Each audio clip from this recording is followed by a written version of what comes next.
Poista ripset varovasti ripsialustasta ja mittaa ripset sopivaksi oman silmän muotoon. Leikkaa sopiva pätkä ripsistä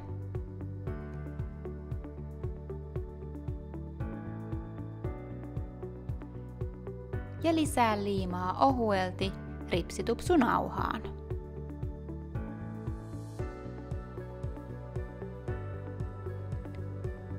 Muista antaa liiman kuivua tarpeeksi pitkään ennen sen asettamista paikoilleen. Tuo ripset lähelle omia ripsiä ja paina niitä yhteen hellästi, vaikkapa irtoripsipinsettimien avulla.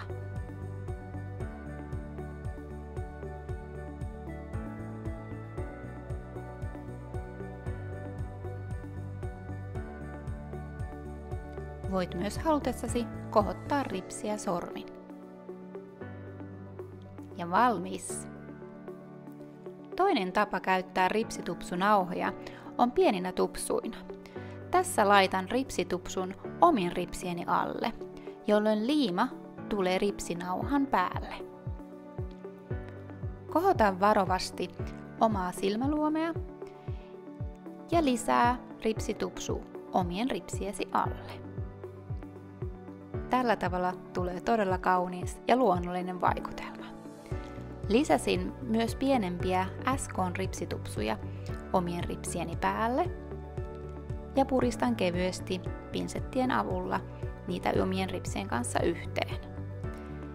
Lisäsin hieman lisää SK:n tupsuja tuomaan näyttävyyttä sekä pienempiä MK:n tupsuja tuonne ulkonurkkaan. Ripsitupsunauhoissa on se kiva, että sä voit oikeasti tehdä erilaisia luukkeja ja yhdistellä niitä myös muiden ripsitupsunauhojen kanssa.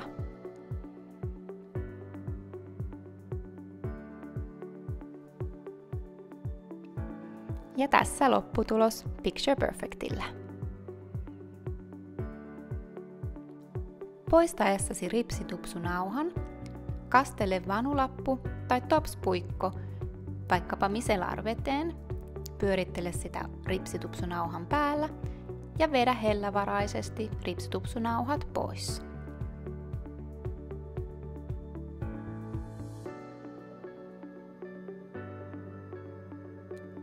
Muista, että ripsitupsunauhoja voit käyttää uudelleen. Poista varovasti liimajäänteet pois ripsistä ja laita takaisin rasiaan.